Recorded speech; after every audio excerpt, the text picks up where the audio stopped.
सब साहुरम ईसु पंचन मुक्कारो सब पावक परासरो मंगलानं च सब्बेसिं परमं होय मंगलम् अनन्तो भगवन्त इन्द्रमहिमा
प्रेशर कुकर के लिए भी बाउंड्री लगती है ना, अदरवाइज प्रेशर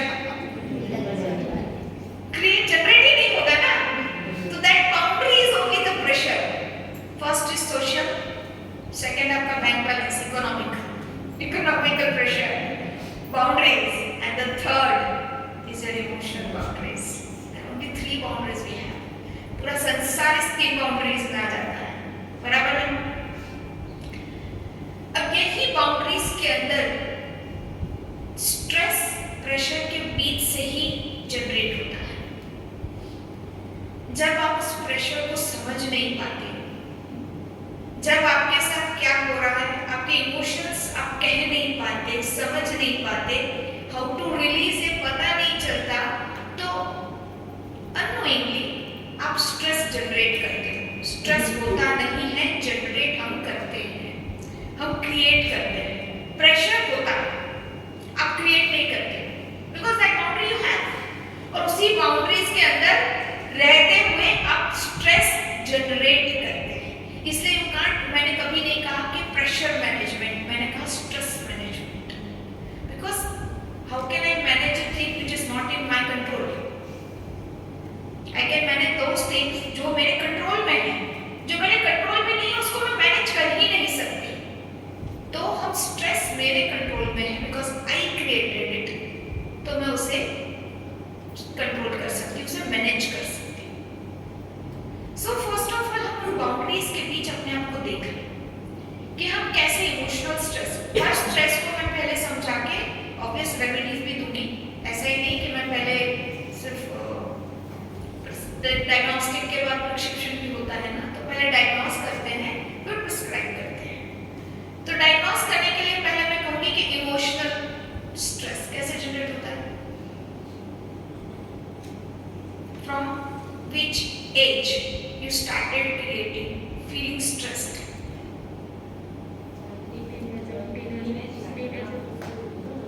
थोड़ा सा और आगे चलिए। From childhood onwards, मतलब बच्चा भी स्ट्रेस में है? I don't think it's okay. But at that time, maybe the societal structure was quite खुलापन था, और उसकी वजह से हम लोग के पास अननोइंगली हमको रिलीज करने की टेक्निक अपने पास थी, रास्ते थे, तो हम रिलीज कर पाते थे। स्ट्रेस जनरेट तभी होता था। पहले के बच्चे, मतलब अगर हम अपनी चाइल्डहुड की बातें करेंगे तो हम ज्यादा प्रेशर में जिए आज के बच्चों की कंपेयर में। हमारे पास बहुत ज्यादा प्रेशर था, मतलब 40s के जो भी बच्चे होंगे उनको पता होगा किसी लड़के या लड़की से खुल के बात कर सकते थे, और करनी हो तो घर में एक लैंडलाइन फोन आता था, लड़की का भी फोन आ जाए तो भी प्रेशर में आ जाते थे। माँ सवाल पूछती थी, बाप सवाल पूछते थे, कौन है, कहाँ है, क्या रहती है, क्या नाम है, किस जाति की है ना, मतलब पूरा बायोडाटा बताना पड़ता था। लड़की का भी, लड़के की तो बात ही दूर की थी। हमने सब किया भी है, डोंट वरी। हम मुझे कोई माँ बाप के ऑब्डीएंट बच्चे थे नहीं कि लड़कों से बात नहीं किया, लड़की को नहीं देखा, सबने सब किया है सब एज में। हम भी तुझसे दूर नहीं, आई एम सॉरी, क्योंकि मैं अभी साध्वी बनी हूँ ना, 26 साल पहले, बचपन से तो साध्वी नहीं थी ना,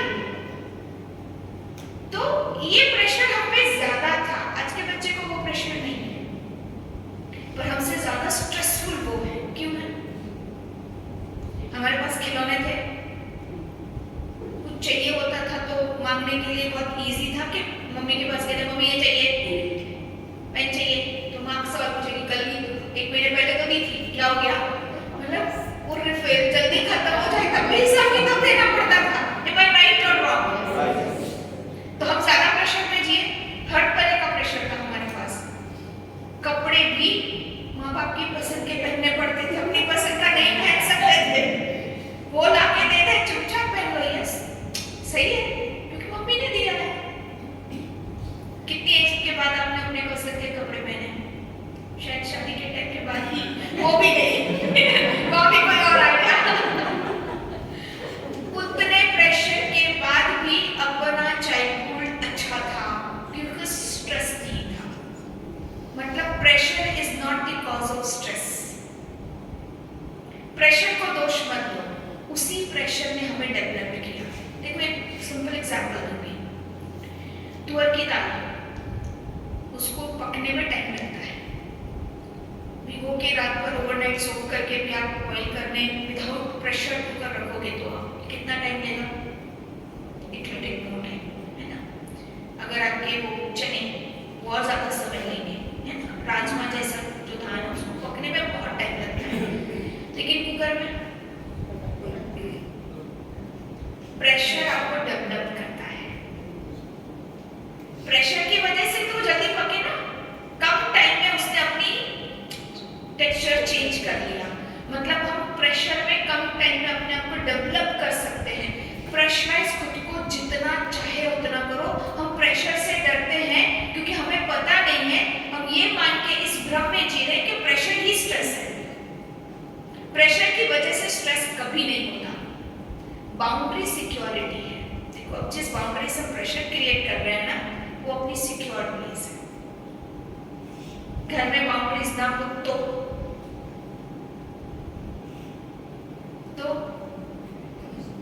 सिक्योरिटी है। In boundary you are free, in boundary you are freedom, you are feeling freedom in boundary. India की बाउंड्रीज अगर खत्म कर दी जाए, सारी आर्मी को वहां से हटा दी जाए, फिर आप फ्रीडम फील करोगे। If there is no boundary, there is no freedom even. इतना कॉम्प्लिकेटेड है ना। आपको लगा मैंने शुरुआत तो बाउंड्री से क्या हो रहा है, आप पूरी उल्टी बातें कर रहे हो। मैं आपको समझाने जा रही हूँ कि what your position is now, how complicated we become। क्योंकि हमने ना कुछ गलत धारणाएं पाल के रखी है कि प्रेशराइज नहीं होना है। प्रेशराइज होना ही आपकी डेस्टिनी भी है और आपके लिए जरूरी भी है, नेसेसिटी भी है। प्रेशर से मत डरो, प्रेशर आपको डेवलप करता है।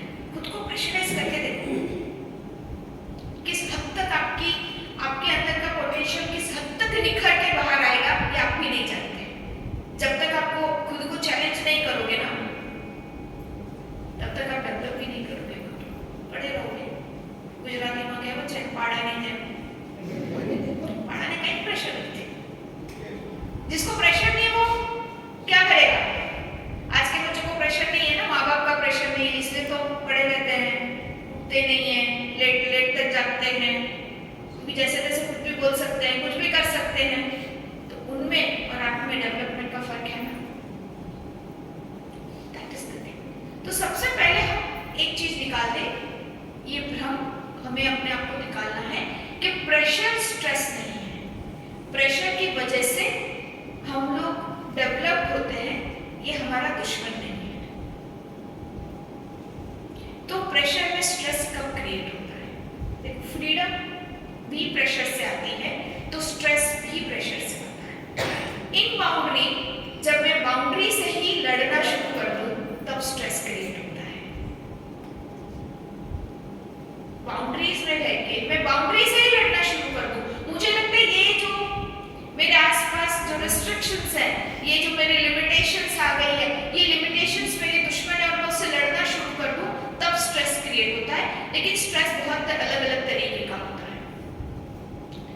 मैं अभी स्ट्रेस के सब्जेक्ट पे डायरेक्टली आऊंगी क्योंकि मैं आपके काफी कुछ क्वेश्चंस भी आएंगे, तो हाफ एन आवर लास्ट का जो है हम क्वेश्चन आंसर्स लगेंगे, जिससे कि आपको बेटर अंडरस्टैंडिंग हो खुद की कि सबसे पहला स्ट्रेस आपका होता है इमोशनल। इमोशनल स्ट्रेस कैसा है? आप इमोशनली स्ट्रेस कब फील करते हो? प्रैक्टिकल लाइफ की बात करेंगे। इमोशनल प्रेशर होता है हम पे, बड़ों के सामने नहीं बोलना, चिल्ला के बोलने का मन करता है, ऐसा नहीं करो, लेकिन वो करते हैं। हमें कुछ करना है बट इमोशनल नहीं कर सकते, आप नहीं बोल सकते। बहुत सारी बातें बोलना चाह रहे हैं, लेकिन कहीं ना कहीं कोई ना कोई आके रोक देता है, कहीं ना कहीं हमारा फियर हमें रोक देता है बोलने से, और हम प्रेशर फील करते हैं। और उस प्रेशर से जब हम लड़ना शुरू करते हैं, स्ट्रेस जब खुद से लड़ना शुरू करोगे तो स्ट्रेस शुरू होगा। मुझे किसी को कुछ कहना है कि ये गलत है, ये सही नहीं है, लेकिन मैं कह नहीं पाती, ये प्रेशर है। मैंने नहीं कहा और उसके बाद मैंने खुद से ही बोला कि भाई तूने क्यों नहीं बोला, ये तो ऐसा चलता ही रहेगा, तुम चुप रहते हो, तुमने खुद को दबा दिया है और तुम अपने कैरेक्टर को बदल के कुछ और बनने की ख्वाहिश में चले जाते हो। Not regret. आप खुद से ही कुछ और एक्सपेक्ट करना शुरू करते हो, खुद से ही, कि तुम्हें ये करना चाहिए था, तुम नहीं कर रहे हो। तो somehow a small डिप्रेशन, थोड़ा सा डिप्रेस्ड फील करते हो, that depression is converted to stress. अब आप कहोगे जो मन में आए बोल भी नहीं दे सकते, जो मन में आए बोल नहीं सकते, मैं भी नहीं बोल सकती, आपको क्या, मुझे भी आज हम साथ होके बहुत सारी चीजें हमारे साथ होती, हमारे साथ और बहुत सारी चीजें होती है जिसकी आप कल्पना तक नहीं कर सकते हो। आपके घर में आपके साथ रोज बात करने वाले कितने लोग हैं? बाहर जाओगे तो कितने लोग हैं? देयर आर लिमिटेड नंबर्स, हमारे पास अनलिमिटेड नंबर्स, और कुछ भी पता नहीं है कौन कब कहां क्या बोलेगा, कुछ भी बोल सकता है, मतलब कुछ भी बोल सकता है। एवरी टाइम बहुत स्ट्रेसफुल रहता है, हर जगह हर चीज बोली नहीं जा सकती, दैट्स फैक्ट। लेकिन कुछ चीजें जब आपके अंदर तकलीफ देना शुरू करें तब उसे बोल देना जरूरी है, बोलने का तरीका आ जाए। बस हमें ये नहीं पता है कि बोलना कैसा है, इसीलिए हम स्ट्रेस क्रिएट करते हैं। मैं हर प्रकार के स्ट्रेस और उसके साथ उसके रेमेडीज भी साथ में दूंगी। तो बोलना कैसे? इमोशनल स्ट्रेस सिर्फ और सिर्फ बातों से निकलता है, सिर्फ बातों से निकलता है।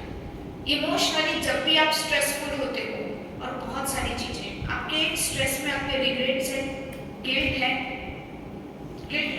कुछ गलत हो गया, गुस्से में मैंने किसी को कुछ बोल दिया जो नहीं बोलना चाहिए था, हकीकत में नहीं बोलना चाहिए था, दैट वाज मेरा कैरेक्टर भी नहीं है और मैंने बोल दिया।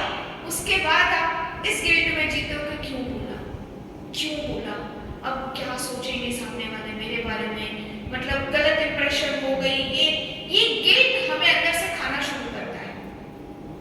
तब क्या करोगे? ये इमोशनल स्ट्रेस, जब हम खुद से लड़ना शुरू करते हैं, कहीं क्यों किया।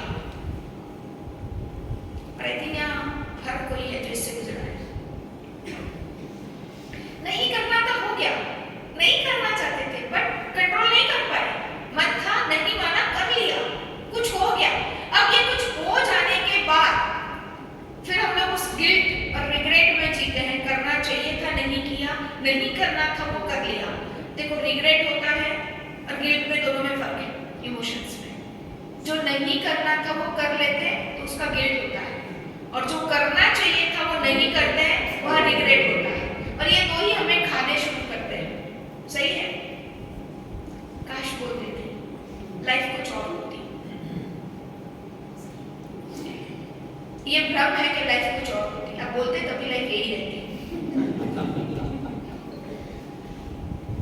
इसको हम एक्सेप्ट नहीं कर पाते, क्योंकि हमको लगता है कुछ और अच्छा होता अगर ये होता, ऐसा कुछ भी नहीं होता तो वही होता, बोल देते तब भी नहीं बोल देते तो भी। मैंने I was in 11th, yes, तब मैंने एक फिल्म देखी थी हॉलीवुड की, मुझे नाम याद नहीं है, बट उसकी स्टोरी में अपने थोड़ा सा जो मुझे याद है, बहुत अच्छी थी, कॉन्सेप्ट अच्छा था उनका। एक बंदा था, वो बेसबॉल खेलते हैं ना, एक डंडा को मारते हैं, ट्रायंगल होता है, मुझे वो गेम समझ में आज तक नहीं है, बट पता है कि खेलते हैं। अब वो जब अपने वही फाइनल ईयर में था अपनी ग्रेजुएशन के, तो लास्ट बॉल पे उसको कुछ स्ट्रोक मारना था, पर वो मिस कर गया, उसकी वजह से वो हार गया। And he was living a very normal common man layman's life, एक वाइफ, 2 बच्चे, जॉब कर रहा था, आता था, जाता था। उसके साथ उसका फ्रेंड था, वो कहीं बहुत ऊपर पहुंच गया, जो ऑपोजिट टीम में था, जिसकी वजह से वो जीत गए। तो हमेशा ये सोचता था उसको देख के कि काश वो स्ट्रोक मैंने मार लिया होता तो मेरी लाइफ कुछ और होती। उसी सोच में एक बार में जाता है, फिर कहीं ना कहीं उसको एक ड्रिंक दिया जाता है, that was a magical drink, और वो ड्रिंक पीने का उसकी लाइफ एकदम हो जाती है, वो स्ट्रोक को मार देता है।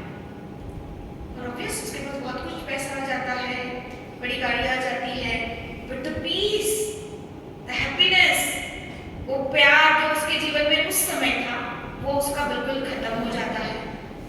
और वो भागता है वापस उस बार में कि मुझे वापस वो drink, I need that life जो मैं जी रहा था। शायद यही गिल्ट और रिग्रेट्स के बीच का ही उन्होंने बताया कि हम ये सोचते हैं कि काश कुछ और होता, लेकिन ऐसा कुछ होता नहीं है। So the thing you have to accept as you are. आप अपनी लाइफ का बेस्ट वर्जन हो, इमोशनली ऑल्सो। आप जो बने हो वो बहुत अच्छे बने हो, ये पहले खुद को एक्सेप्ट करोगे तो इमोशनल स्ट्रेस थोड़ा थोड़ा थोड़ा कम होगा, अब जनरेट कम करोगे। मैंने गुस्से में किसी को कुछ बोल दिया, मैं मानती हूँ यस गलत हो गया, एक बार इनफ है सोचना, उसे बार बार हम रखते रहते हैं। चैंटिंग होता है ना, नौकर भी नहीं गिनते, उतना ये सोचते हैं। जितना भगवान का नाम नहीं लेते उतना इसका नाम लेते हैं कि काश नहीं किया होता, काश नहीं किया होता। अब हो गया तो क्या फांसी पे चढ़ जाएंगे? मैं ये एटीट्यूड बोल रही हूँ। कर लिया ना गुस्सा, गलत था, हो गया, अब क्या? खुद को कभी ऐसे पूछा कि अब क्या? तुम रो लोगे, धो लोगे, ऊपर से नीचे गिर जाओगे, तब भी ये चेंज होने वाला नहीं, तो एक्सेप्ट कर लोगे। कर लिया। कैसे कर लिया? जैसे भैया डायमंड माइंस खोदती है तो डायमंड तो एक निकलता है, कचरा कितना निकलता है, ऐसे ही कचरा मुझ से निकल गया, पर डायमंड ऊपर से। आपने पूरी जिंदगी में ऐसा एक या दो बार किया होगा, तो कचरा एक या दो बार निकला, डायमंड्स कितनी बार निकले आपके मुंह से? बट आपने उस चीज को अप्रिशिएट नहीं किया, खुद की एक गलती को लेकर अभी तक रिग्रेट में जी रहे हो गई, अब क्या? ये थोड़ा सा रफ एटीट्यूड है, लेकिन आपको अपनाना पड़ेगा खुद के साथ, दुनिया के साथ नहीं, खुद के साथ। खुद को कभी अकेले में बोलो हाँ कर लिया तो क्या, कर लिया हो क्या, गलत था, ये मुझे एडवाइस मिल गई कि अब ये नहीं करना है ना, अब क्या, व्हाट नेक्स्ट? अब जो उससे मुझे जो सीख मिली उसी को मुझे आगे अपने लाइफ में अप्लाई करना है। उसको लेके बैठने से क्या होता है, साइकोलॉजिकली व्हाट हैपेंस, जब हम किसी रिग्रेट को या गिल्ट को पकड़ के बैठते हैं तो वी स्टक है।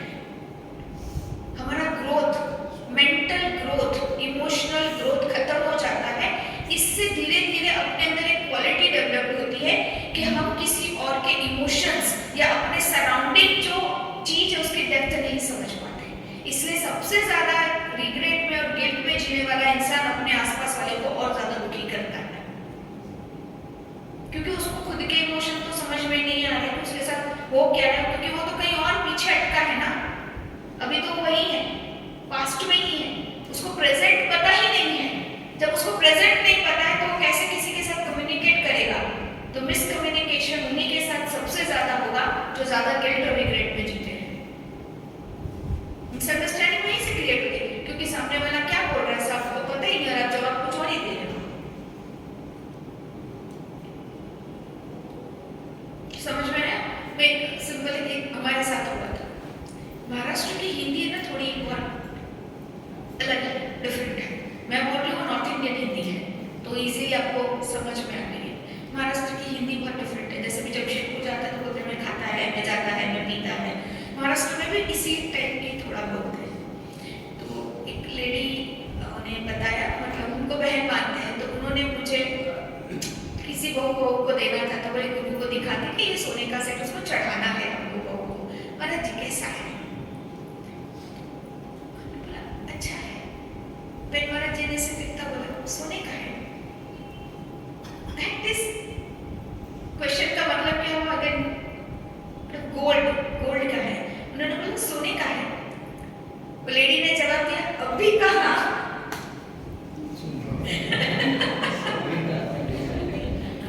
समझ में आया? अभी कहाँ? फिर मैंने कहा अगर मैं ऐसा पूछना होता तो मैं आप ये कहती अभी सोने जा रहे हो, तो आप बोले सोने का है, इसके अभी कहाँ? सवाल कहाँ है और जवाब? यही हमारे साथ होता है जब हम कहीं और सोचते हैं। आफ्टरनून का टाइम था, उसके मन में सोने का ही विचार होगा, इसलिए जब पूछा सोने का है उसके दिमाग में तुरंत सोने का ख्याल आया, गोल्ड का नहीं। तो ये हमारे साथ ऐसे ही होता है। ये जो हम नहीं समझ पाते क्योंकि कहीं ना कहीं हमारे अंदर ये बीज पड़े हैं, दैट्स इमोशनल जितना भी स्ट्रेस है, थोड़ा सा रफ एटीट्यूड अपने साथ रखना। कुछ गलती हो जाती है, यू मस्ट से सॉरी, हो गई ना, सॉरी तुरंत बोल दो। चाहे मन से बोलो, फॉर्मेलिटी से बोलो, सॉरी बोलो और खुद को बोलो। इससे तूने क्या सीख ली? आज के बाद ये नहीं, अब बहुत हुआ। और उसके बाद नेक्स्ट डे सोचना बंद कर दो। रात गई, बात पे एक बात खत्म। घर में कभी झगड़ा करते हो?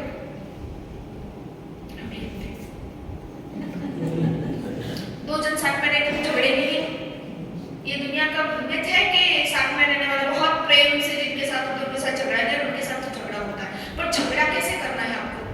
इमोशनल स्ट्रेस का दूसरा हिस्सा बता रही हूँ, झगड़ा, जिसमें हम इमोशनल स्ट्रेस होते हैं। सामने वाले के बोले हुए चीजों आपने रिप्लाई दिया, उसने दिया और फिर वो बातें कुछ एंडलेस हो जाती है।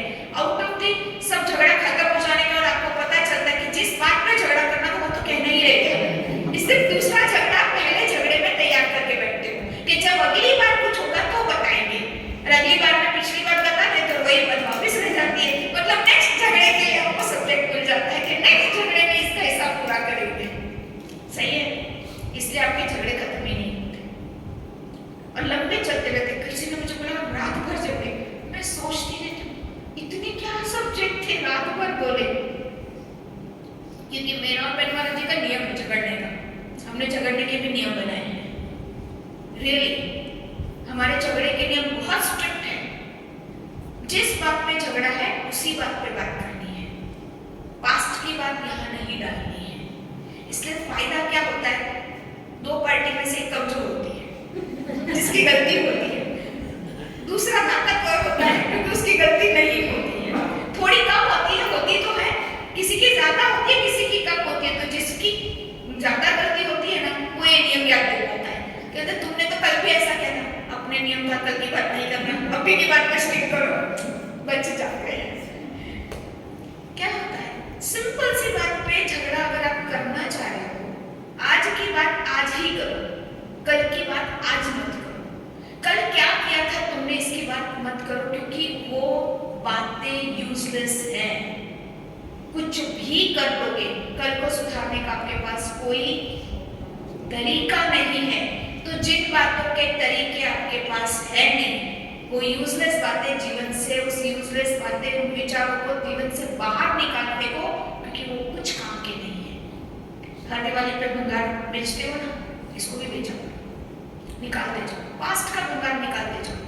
That is the mind. आप इमोशनल स्ट्रेस कम क्रिएट करोगे। मैंने पहले इमोशनल स्ट्रेस इसलिए लिया क्योंकि सबसे ज्यादा हम यही करते हैं। बाकी आएगा, दूसरा भी आता है। There are many categories of अपने माइंड, बट हम लोग सबसे ज्यादा परेशान होते हैं इमोशनली।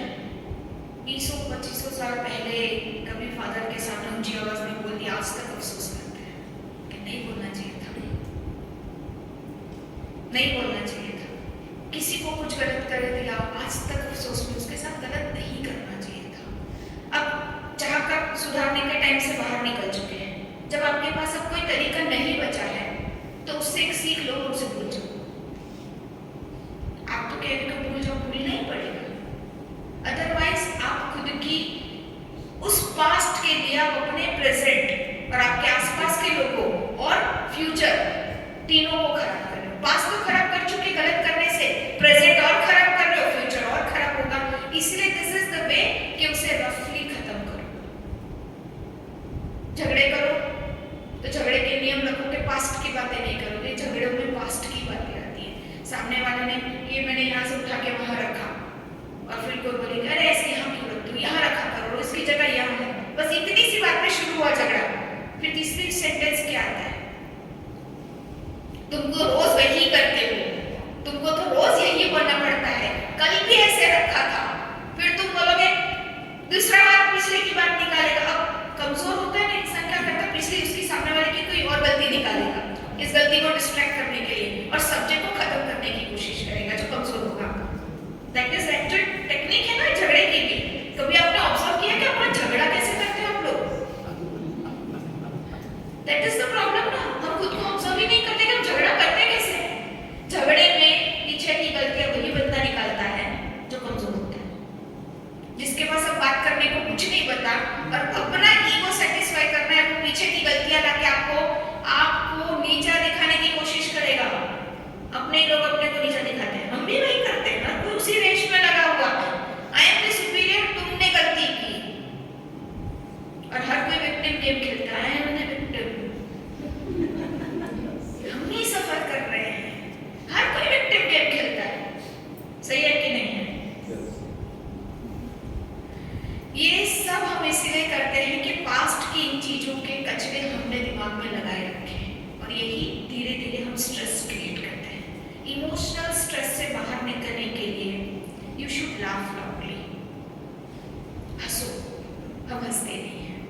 मैं कभी कभी मेरे पास बैठने वाले लोग हैं ना, हम लोग बहुत जोर से हंसते हैं, क्योंकि मुझे लगता है कि मेरा कार्बन डाइऑक्साइड निकलता है, मेरा बेनिफिट हो रहा है, मेरा हेल्थ अच्छी रहती है। तो कोई एकदम करके हंसता है, तो मुझे मैं कहती हूँ भैया क्या प्रेशर है, खुल के दांत क्यों नहीं दिख रहे आपके, दांत खराब है क्या? जब दांत अच्छे तो दिखाओ ना। तो खुल के हंसो। दूसरा, बातचीत करो, कम्युनिकेशन। अब आपके घर में कितनी बातें होती हैं? कितनी बातें होती हैं? आप पूरे दिन में इन पर्सन कितनी बातें लोगों से करते हो? कितना घंटा काउंट किया? घर में बात करने के सब्जेक्ट्स हैं आपके पास? हम लोग बोरिंग बनते जाते हैं। लिसन, आप बोरिंग क्यों बने? एक ही एक टॉपिक पर घिसी पिटी बातें रोज करते हो यार। सिंपल इतना कैजुअली बोल रही हूं मैं, रोज वही की वही बातें करते हो, कुछ नया नहीं होगा तो बोरिंग हो जाओगे ना। तो सभी तो घर में बोरिंग हो गए, वही तो बातें करती हैं, आपकी दुकान की बातें, धंधे की बातें, उनकी आपकी आपकी बातें। कुछ नया बातें करने का क्या है आपके पास? सब्जेक्ट है? तो बोरिंग इंसान के साथ कौन बातें करता है? देखो, मैं बोरिंग होती तो यहाँ आप लोग बैठे होते, आपके चेहरे पे स्माइल होती, सब यहाँ बैठे चुप खाते होते। इस जब मैं भी आपकी वही बातें जो आप जानते हो, वही उसी अपनी पुरानी राजा रानी की कहानियां सुनाती, तो आप कौन से मुझे सुनने आने वाले थे? इंटरेस्टिंग है तो सुन रहे हो, तो बी इंटरेस्टिंग। सामने वाले से मत एक्सपेक्ट करो, खुद इंटरेस्टिंग बनो। तो बात करने के लिए कुछ नए सब्जेक्ट्स निकालो। और आपके पास सब्जेक्ट्स क्या होते हैं पता है? पहले के लोग है ना, गांव में होते थे ना, बहुत चीयरफुल रहते थे। लेडीजों का अपना एक अलग मतलब अड्डा जमता था, जेंट्सों का एक अलग अड्डा जमता था, और वहां बैठ के वो लोग क्या करते थे? गॉसिप्स। बट इनकी इनोसेंट गॉसिप्स होती थी, आज के जैसे नहीं होती थी। गॉसिप्स में होता क्या पता है आपको? गुड़गांव, नोएडा अभी गॉसिप्स क्लब निकले हैं, 20,000 25,000 भर के गॉसिप करना चाहते हैं लोग, जस्ट टू नहीं, just yes why weekly once उनकी गॉसिप क्लब्स हैं। क्यों? साइकोलॉजिकल स्टडी कहती है कि जब इंसान एक की एक बातें कंटिन्यूस, दोनों आईटी में है, दोनों उसी कॉर्पोरेट में है, जाते हैं तो वही टाइप की लाइफ है, पूरा दिन वही प्रेशर, सारा दिन फोन पे है, घर पे आओ तो बच्चे, दोनों का वही काम, तो एक ही एक करते करते इंसान अंदर से कैसा हो गया है? तो कहीं ना कहीं उसके पास कोई सब्जेक्ट नहीं बचा, तो उसकी वजह से उनका जो परफॉर्मेंस है, करियर में भी परफॉर्मेंस डल होता जाता है। तो कहीं ना कहीं एक साइकोलॉजिस्ट की स्टडी आई कि गॉसिप मतलब एक नए नए सब्जेक्ट पे बात करनी है। और इमोशनल गॉसिप में सब्जेक्ट्स ये होते हैं, इसे कैसे कपड़े पहने, पता है इसके घर में जमाई आया था, this are the subjects of gossip. इतना ही एक बेचारे को जानकारी, इनोसेंट जानकारी फॉरवर्ड करनी है, कुछ इंटरेस्ट नहीं है, उसके घर जमाई आया, लेना देना कुछ नहीं, पता है जमाई ने बहुत अच्छा सूट पहना था यार, इसने हेयरकट नया नया लगता है, क्या करा जरा पूछते हैं। ये गॉसिप के बहुत इनोसेंट सब्जेक्ट है, लेकिन आपकी लाइफ में एक मोनोटोनस लाइफ से हटके कुछ नए रंग आते हैं।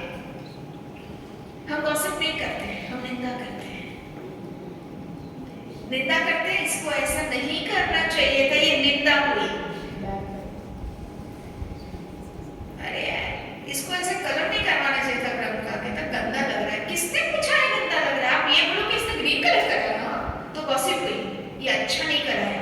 ये निंदा हुई। तो निंदा और गॉसिप के बीच का डिफरेंस समझना चाहिए। निंदा स्ट्रेस क्रिएट करती है, गॉसिप आपका स्ट्रेस रिलीव करता है। इसलिए गॉसिप क्लब बने हैं और उनको रिजल्ट मिल रहा है। इसलिए गॉसिप क्लब्स अब महंगे हो गए। पहले तो 10,000 से शुरू किया, अभी मुझे पता था 25,000, मतलब पैसा देके गॉसिप करने जाते लोग। अपनी गांव की लेडीज और जेंट्स अच्छे थे, मस्त मिलते थे, टोले बन के पूरे गांव की गॉसिप होती थी, एक दूसरे को जानकारी।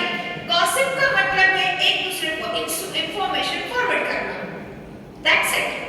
सिर्फ इंफॉर्मेशन फॉरवर्ड होती थी, उससे ज्यादा कुछ नहीं होता था आपकी। और इसकी वजह से क्या होता था, जो इमोशनल प्रेशर आता था, जो स्ट्रेस होता था, इन बातों से कहीं ना कहीं डाइवर्ट होते थे आप। Diversion is the key stress को रिलीव करने के लिए। आप कहीं ना कहीं डाइवर्ट ही नहीं कर रहे हो खुद को। घर पे भी मतलब घर में टेंस वाला माहौल होता है ना, वो टेंशन की ही बातें करते हैं। मुझे अभी भी याद है मेरा फर्स्ट पैट, मेरा फर्स्ट डॉग, हमारे पास 2 डॉग रहे हैं। एक की डेथ हुई फीमेल की 2019, वो 9 इयर्स हो गए, और 2000 अभी लास्ट जुलाई में 14 साल का हो गया हमारा मेल डॉग गया जैकी। तब जेनी की जब डेथ हुई ना, that was the first time and I think in my life मुझे कभी इमोशनल अटैचमेंट जैसा फीलिंग नहीं है। हुआ होगा दीक्षा के पहले, बट ऐसा फील नहीं आया कि I am attached to someone. जब वो मेरे अपनी गोद में उसने अपनी आखिरी सांस छोड़ी, it was I think that moment समझ नहीं आया कि मेरे साथ हो क्या रहा है। After that I human being, देखो मैं साध्वी हूँ, पर साध्वी के पहले मैं इंसान हूँ, तो मैं भी, मेरे भी इमोशंस हैं। तो टू बी अटैच्ड हो जाना कोई पाप नहीं है। तो उससे मुझे समझ में क्या अटैच्ड मैं खुद को एक्सेप्ट नहीं कर पा रही थी, और कहीं ना कहीं ये इमोशनल स्ट्रेस मुझे क्रिएट हो गया। तो किसी का भी फोन आता था, जैसे सबको पता चला, मैंने इन्फॉर्मेशन दी सबको, कैसे हुआ, मैंने बोला इस सब्जेक्ट को छोड़ के कोई और बात करो। क्या होता है, वही की वही बातें दोहराई जा रही है ना, और सबके सामने वही की वही बातें मुझे करते, तो मेरा दुख दूर हो रहा है या मैं उसको और कुरेद के और गहरा कर रही हूँ। कभी किसी की मौत पे जाओ तो ये मत पूछो कैसे हुआ, उससे पूछो अब तुम कैसे हो।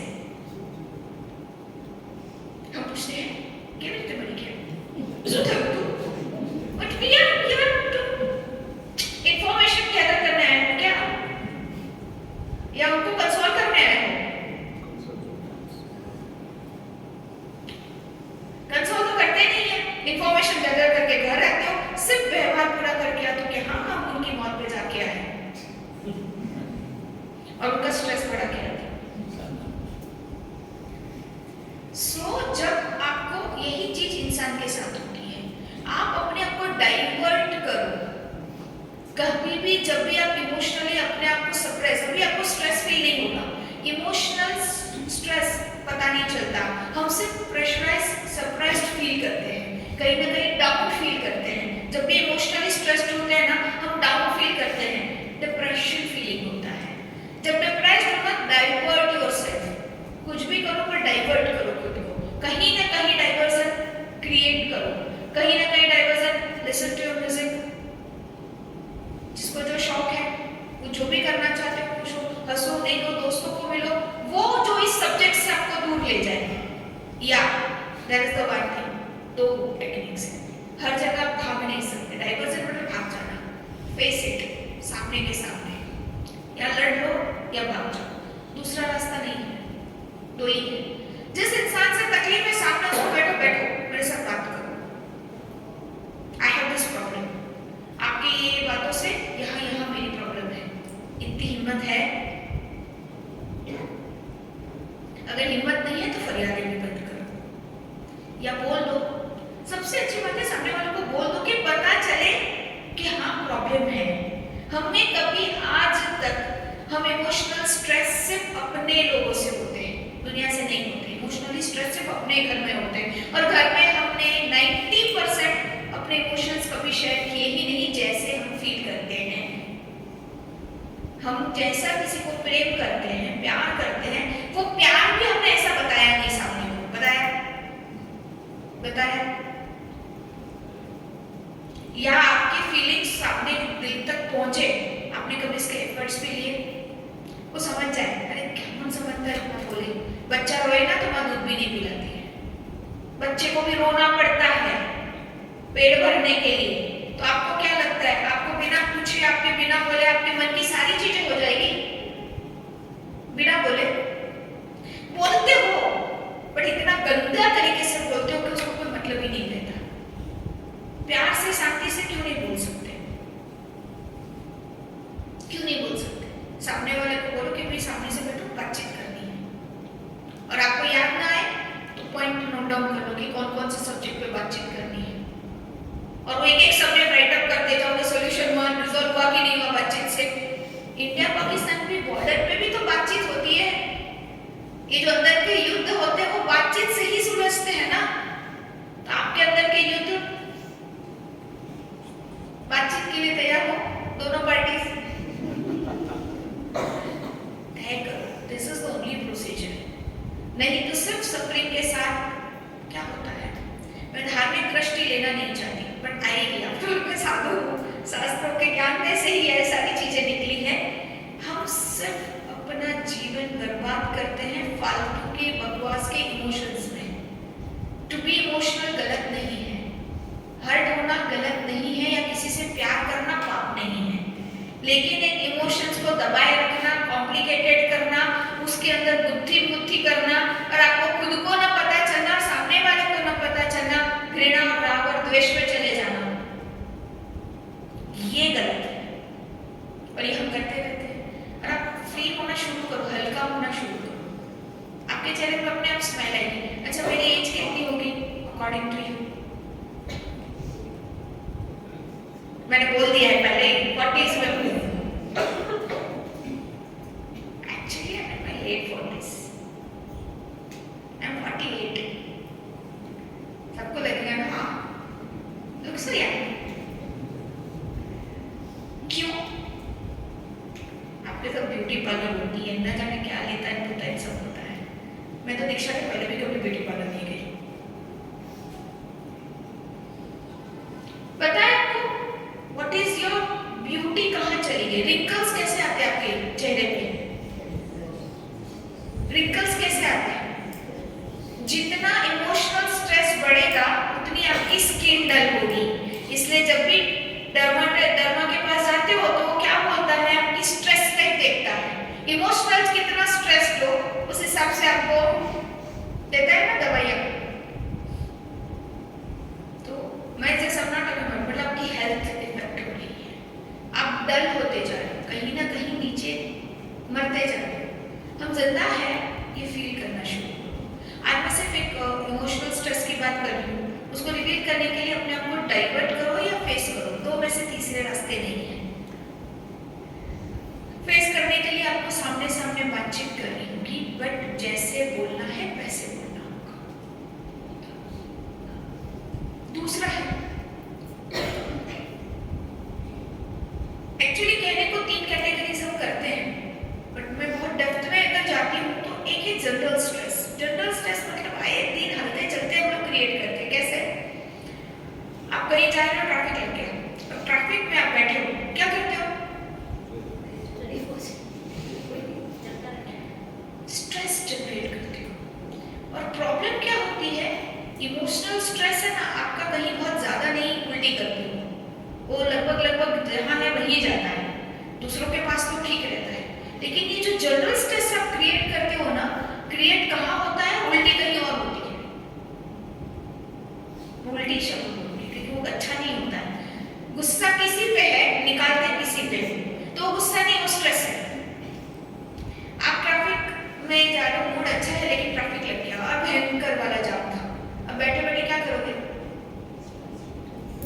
You are creating a stress. अब यहाँ आप क्रिएट करते हो स्ट्रेस।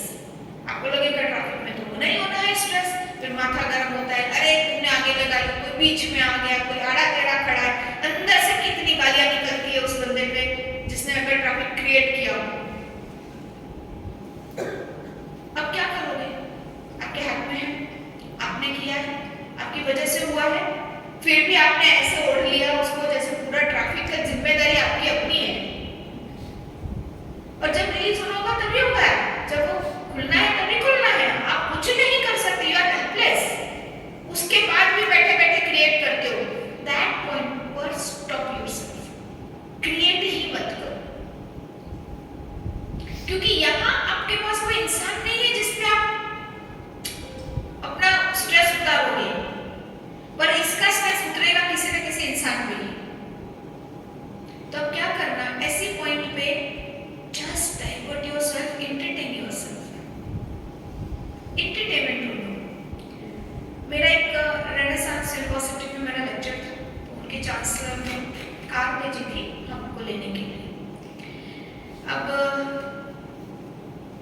लोग जब जा रहे थे, ट्रैफिक लग गया अचानक, इंदौर में ही थे।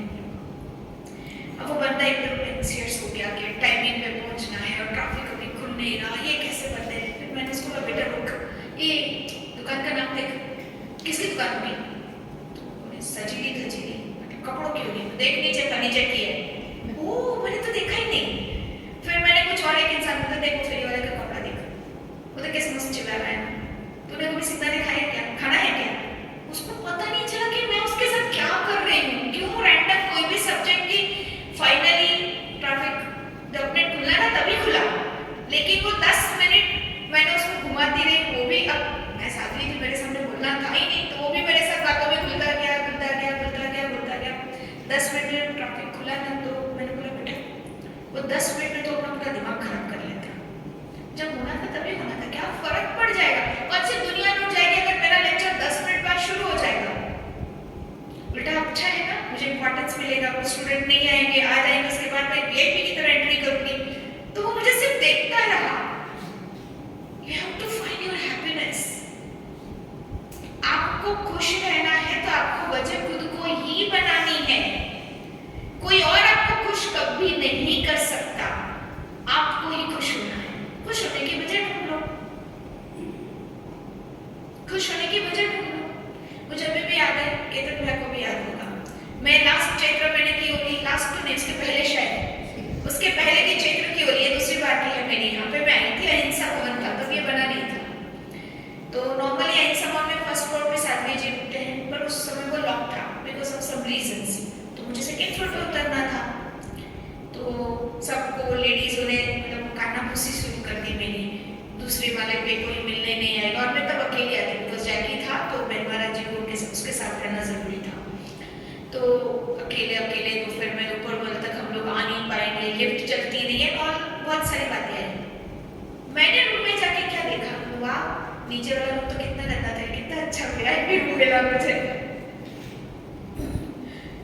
मुझे खुश होना था यार, रूम की बातें सोच के मैं भी दिमाग खराब कर लेती। दूसरे मंजिल तक अकेले अकेले कौन आएगा, कौन मिलने आएगा, नहीं आएगा, मैं अकेले क्या करूंगी। फर्स्ट फ्लोर पे तो कुछ भी रूम से बाहर निकलो गैलरी से नीचे दिख जाता था, बट मैंने सोचा वाह कितनी अच्छी रूम मिल गई मुझे। और फर्स्ट फ्लोर पे तो सामने वाले की बच्ची की बात भी आती थी। मैंने अपनी खुशी खुद ढूंढी, मुझे परेशान होने के लिए वजह थी, बट मेरे खुश होने की वजह मैंने ढूंढी। आप ये करना पड़ेगा, आपकी खुश होने की वजह आपके आसपास है। छोटी सी छोटी खुशियां, तो बड़ी खुशियों के पीछे मत भागो, वो 2 मिनट की नहीं 2 सेकंड की होती है। आपको कार लेनी है, मुझे सोचना है कि यस मुझे मर्सिडीज चाहिए, मर्सिडीज आ गई, कितने मिनट की खुशी है? 2 मिनट की खुशी, मर्सिडीज आ गई, दैट्स इट। लेकिन हर रोज छोटी बात से खुश हो रहे हो, आप उस मर्सिडीज की वजह से लाइफ टाइम खुश नहीं रह सकते, लेकिन हर छोटी बात में खुश रहने से आप लाइफ टाइम खुश रह सकते हो। तो छोटी खुशियों पे ध्यान दो। मैं नहीं कहती कि बड़ी खुशियां मत इग्नोर करो, बट छोटी छोटी खुशियों पे ध्यान दो। मुझे आज भी याद आता है कि मेरे पापा, हम लोग 4 भाई बहन, तो पापा ऑलवेज जब भी खाना खाने दोपहर में आते थे तो डेयरी मिल्क, वहाँ किसी की कुल्फी या पाइनएप्पल कटा हुआ, तो पाइनएप्पल काटना बड़ा मुश्किल होता था, तो कटा हुआ ही लाना पड़ता था घर में। आज भी घर में कोई पाइनएप्पल नहीं काटता हुआ, हम इतने स्किल्ड नहीं है कि वो कांटे वाटे निकाल के एकदम मस्त पाइनएप्पल कट करें, तो कुछ ना कुछ लेके आते थे ऑलवेज, और वो साथ बैठ के हम लोग सब खाते थे। तो मुझे आज भी याद आता है कि वो डेयरी मिल्क की, मुझे आज वो कार वाली उस पे आता था, नहीं आई थी, पर हमारे लिए विंटेज कार की डेयरी मिल्क आई थी छोटी छोटी, पापा कई बार वो लेकर आते थे, तो हम लोग खोल के खुशियां मनाते थे, तुम्हारे पास कौन सी कार है इसमें, मेरे कैडबरी पे कौन सी कार है। और हम लोग तो कॉलेज में थे, फिर भी हम खुश होते थे। ये छोटी छोटी खुशियां जो आज भी मैं याद करती हूँ कि मेरे फादर को वो एक्ट मुझे आज भी खुशी देता है। छोटी खुशियां आपको लाइफ टाइम तक खुश रख सकती है, उन छोटी खुशियों को मिस मत करो। घर पे जाता है ना बच्चा खेलता है, जितना भी स्ट्रेस में भागा है, कितना भी दुनिया उलट पुलट हो गई है, पर बच्चे की वो हंसी और वो खेलना जब बच्चा बड़ा हो जाएगा ना, याद करके रोओगे, इससे बेटर अभी खेल लो, उसके साथ खेल लो ना। 5 मिनट में आप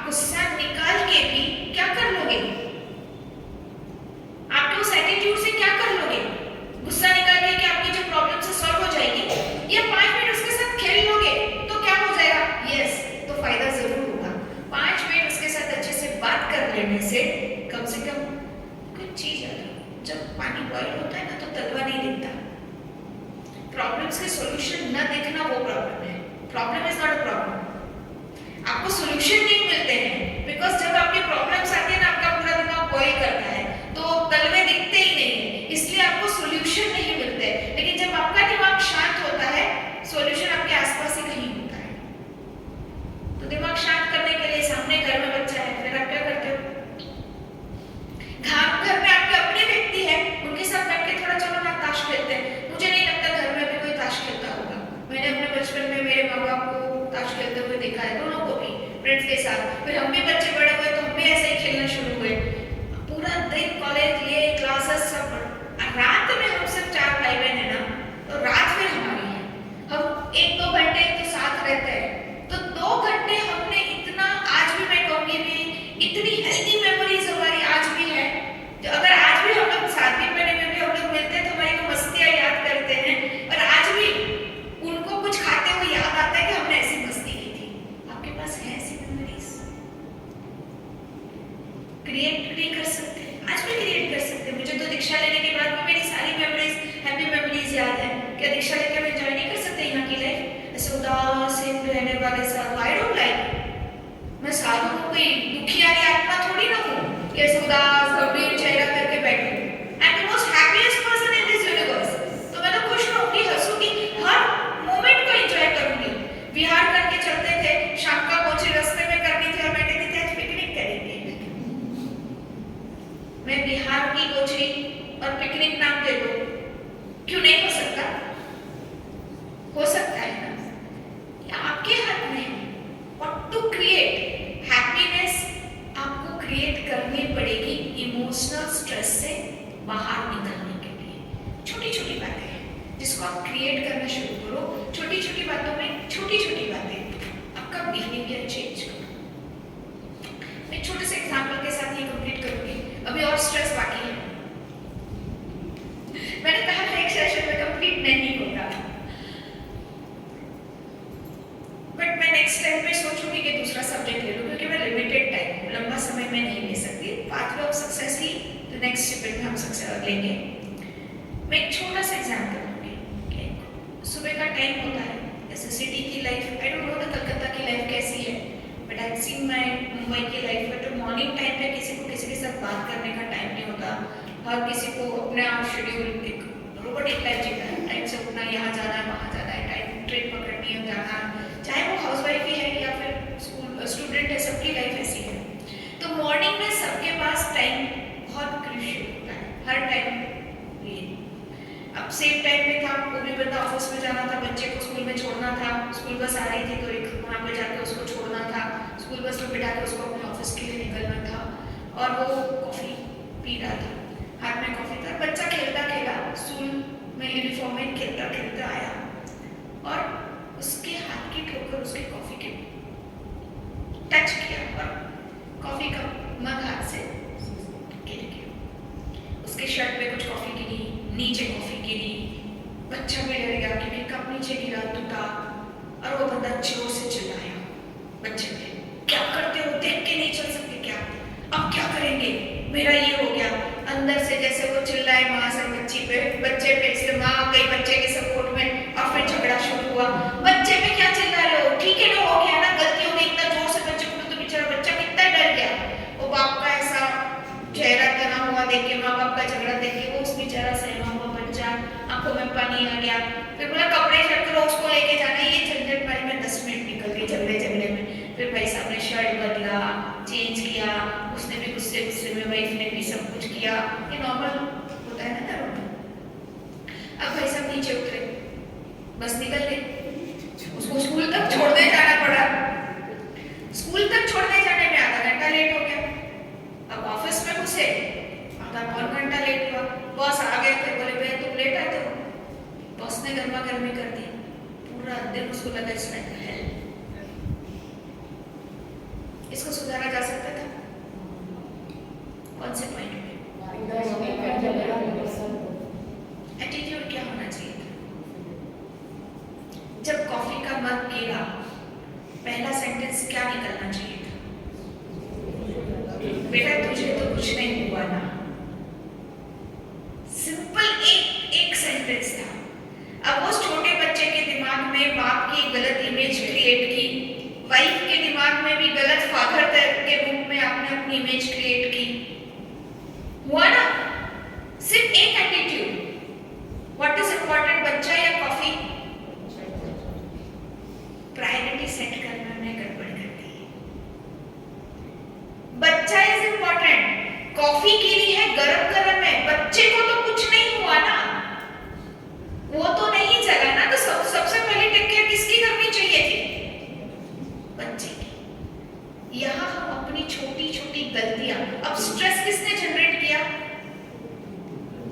खुद ने। एट दैट पॉइंट हमें समझने की जरूरत है, और ये तब होगा जब आप डिटरमाइन होंगे। ये डिटर्मिनेशन ये होगा कि मुझे खुश रहना है और मुझे हर जगह सिर्फ खुशी ढूंढनी है। कितनी भी गलतियों के बीच आपको सिर्फ खुशी ढूंढनी है। सब कुछ देखो, एडवर्स सिचुएशन के अंदर अगर आप अपने आप को करा दो, मैं ये बहुत कॉमन एग्जांपल है, सब देते से देना नहीं चाहती। एक बॉइल वाटर है, उसमें एग डालो, सॉफ्ट है, वो हार्ड हो जाता है, कितना भी जोर से फेंकोगे फूटेगा नहीं। आलू है, वो हार्ड है, उसको बॉइल वाटर में डालो, वो सॉफ्ट हो जाएगा। पर उसमें अगर टी लीव्स डालो, कॉफी डालो, टी लीव्स डालो, व्हाट विल हैपन? वो क्या करती है? पानी को चाय बना देती है, वो अरोमा, वो टेक्सचर, वो टेस्ट वो पानी को दे देते हैं। मतलब उस एडवर्सिटी को ही जो पॉजिटिविटी में कन्वर्ट कर ले, दैट एटीट्यूड हमें डेवलप करना है। और वो तब होगा जब आप डिटरमाइन हो कि मुझे खुश रहना है, डिटर्मिनेशन चाहिए कि मुझे खुश रहना है।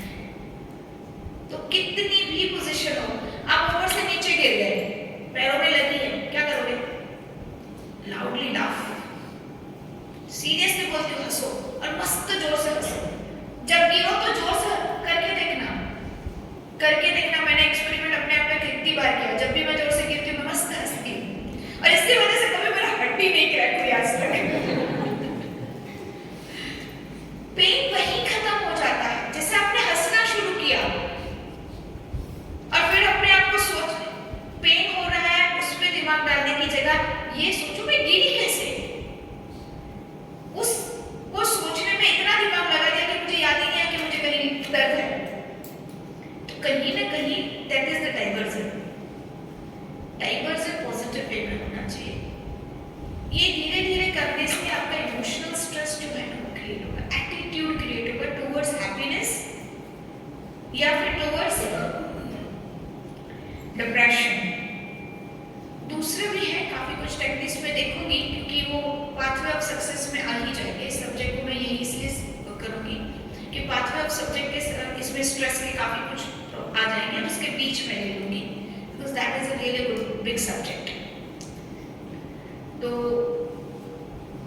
मैं यहाँ पे थोड़ा सा मैं अपनी बात को रख के किसी को कोई भी सवाल पूछना, क्वेश्चन आंसर्स ले लेते हैं, किसी को कुछ पूछना रिलेटेड दिस, ऑलमोस्ट आंसर्स मैंने दे दिए। आई होप कुछ और मैं आगे रह गया।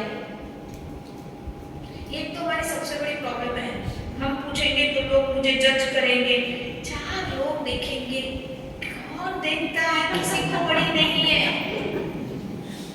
कोई फ्री नहीं है तुमको देखने के लिए, कुछ भी पहन के, और कोई देखे ना तो गंदा कुछ पहन के बाहर निकलो, कम से कम कोई नजर तो करेगा आपकी तरफ। सीधे साधे कॉमन मैन को कौन देखो। हम लोग लास्ट 3-4 महीने पहले यहाँ पे 3 to 4 डेज के लिए कलकत्ता आए थे, कश्मीर से डायरेक्टली आए थे, श्रीनगर से सीधी फ्लाइट थी हमारी, श्रीनगर NIT में हमारी मीटिंग थी, फिर जम्मू में पठानकोट में थोड़ा सा काम था, तो श्रीनगर से सीधा कलकत्ता आए थे। मुझे पता श्रीनगर में जब मुझे लाल चौक देखना था, क्योंकि वहाँ पहले जैन मंदिर हुआ करता था श्रीनगर में, फिर वो जम्मू में शिफ्ट हो गए, तो मुझे वो बिल्डिंग देखनी थी जहाँ जैन मंदिर है, and that historic Lal Chowk, तो वहाँ देखने गए। तो जैसे मैं नीचे उतरी, हम लोग दोनों नीचे उतरे, तो सबकी नजर हम पे थी। भाई तो बहुत कभी दिखे ही नहीं ना श्रीनगर में, तो कुछ हमारे जैसा पहन के जाओ तो दुनिया देखेगी, बाकी कौन किसको देखता है। फिर भी आज बहुत सुबह उठ के ये तैयार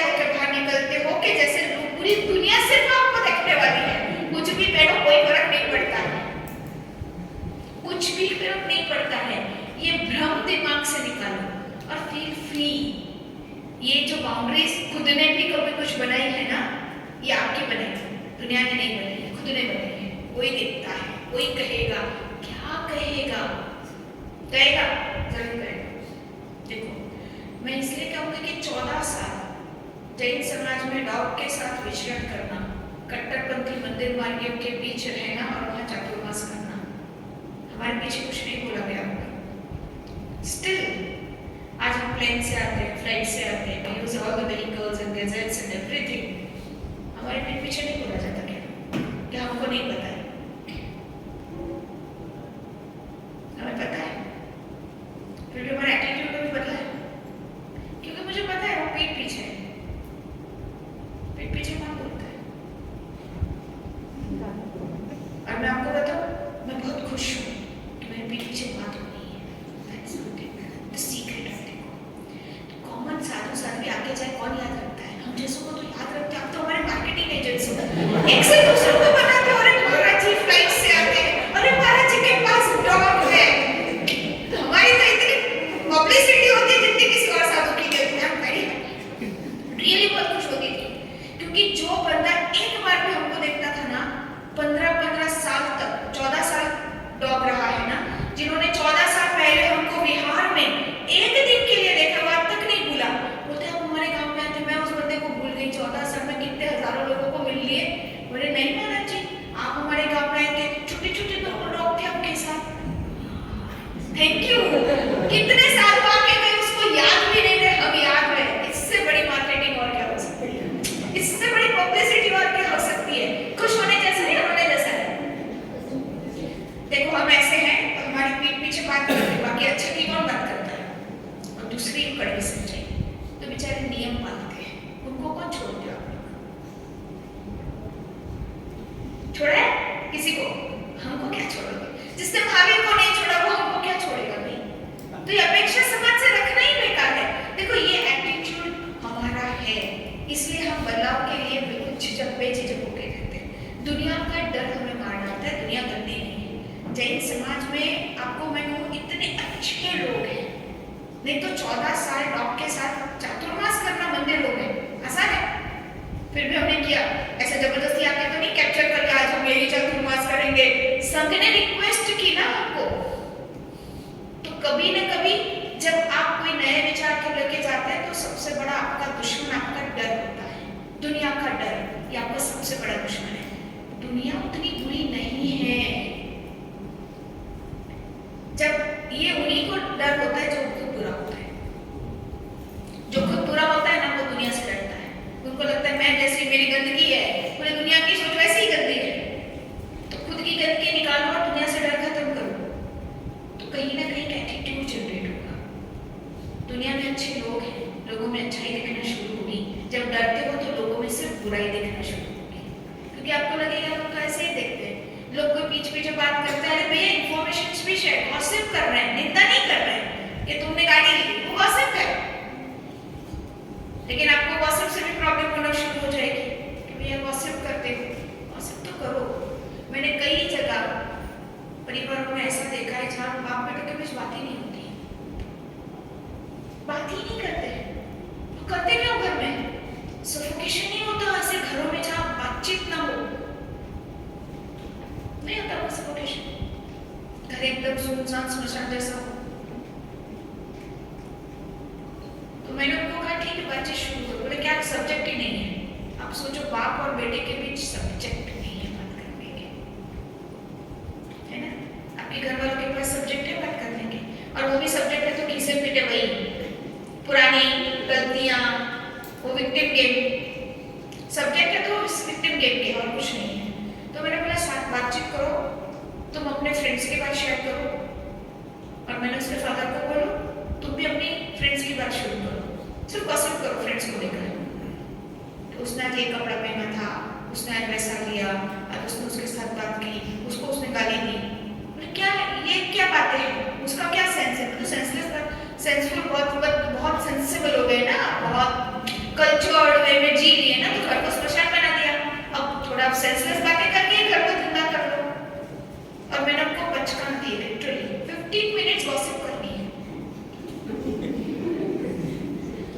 मैंने आपको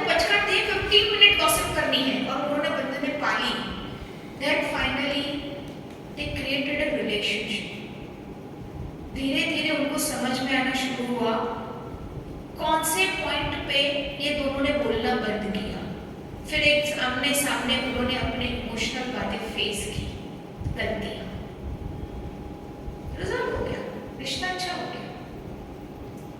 कभी आपने शुरू की बातें, शुरू करो, छोटी छोटी बातें जिसको आप शुरू करो। इमोशनल स्ट्रेस से जितना फ्री हो जाओगे ना, दूसरा स्ट्रेस कम हो जाएगा आपका, क्योंकि सबसे मेजर हिस्सा ही आपकी लाइफ में ये इमोशनल स्ट्रेस का है। उसे मैनेज करने के लिए मैंने बहुत सारी टेक्निक्स से टिप्स बताई है। अब जब जहाँ जिस दवाई की जरूरत होगी यूज कर लेना, ठीक है?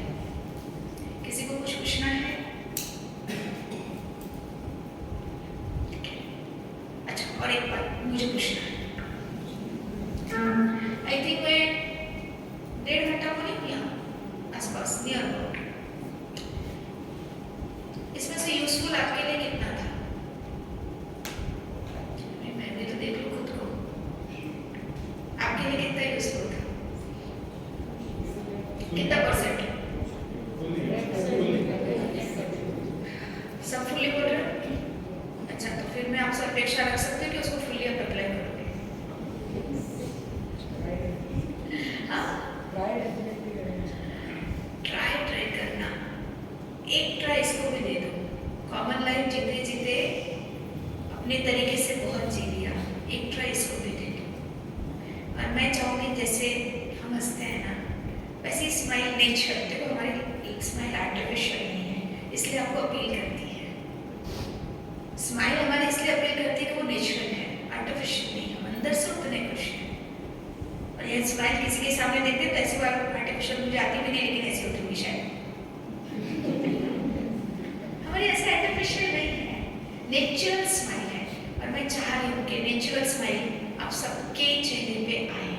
एंड आई ट्राइड कि पूरे लेक्चर के दरमियान जो इंसान, मतलब सॉरी मैं पॉइंट आउट नहीं करूँगी, काफ़ी कुछ इससे बैठे थे, पहले तो जज कर रहे थे क्या देंगे क्या नहीं देंगे, क्या बोलेंगे क्या नहीं बोलेंगे, आंखें बता रही थी, बट धीरे धीरे धीरे वो मोमबत्ती पिघलती है ना, ऐसे वो पिघलना शुरू हुआ है। फाइनली उस वक्त इस अपने चेहरे पे स्माइल आई है।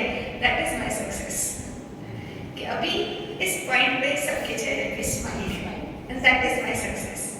मैं चाहूँगी जितने टिप्स मैंने आपको दिए हैं, जितना कोशिश की, आप प्रैक्टिकल लाइफ में उसको ट्राई करेंगे। बहुत सारी चीज़ें हैं, इन शॉर्ट में सभी आखिरी में थोड़ा सा इन शॉर्ट बताऊंगी। रिग्रेट और गिल्ट से दूर होने के लिए just forget it, rough attitude अपनाओ टुवर्ड्स योरसेल्फ। हो गया खत्म हो गया। पास्ट को कैरी फॉरवर्ड प्रेजेंट में मत करो, that is in the past, forget it. जो कुछ भी है जस्ट फॉरगेट इट। इसीलिए आपका फ्यूचर, प्रेजेंट और फ्यूचर को आप अच्छा कर पाओगे। इमोशनल स्ट्रेस जो आपके पास क्रिएट होता है, उसके पास आपके पास दो रास्ते, जस्ट डाइवर्ट योरसेल्फ।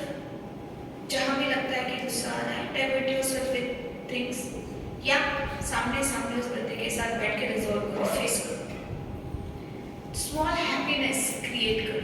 अब emotional stress generate know to manage that.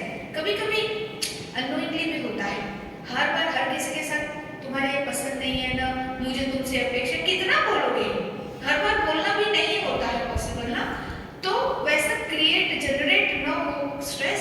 इसीलिए छोटी छोटी चीजों पे हैप्पीनेस ढूंढो और छोटी छोटी हैप्पीनेस क्रिएट करो।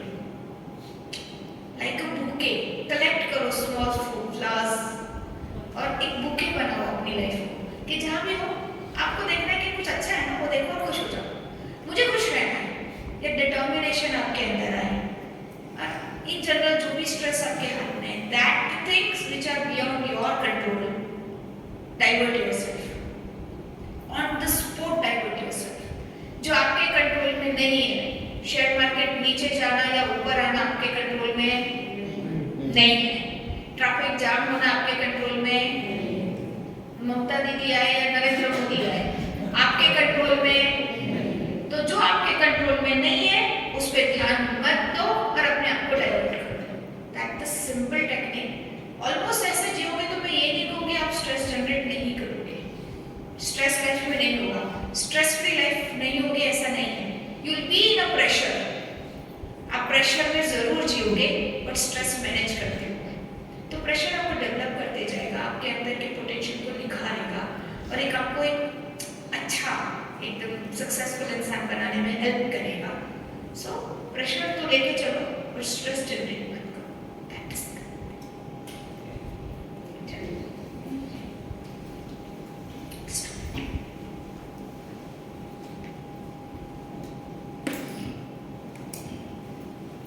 वो पहले आप में ना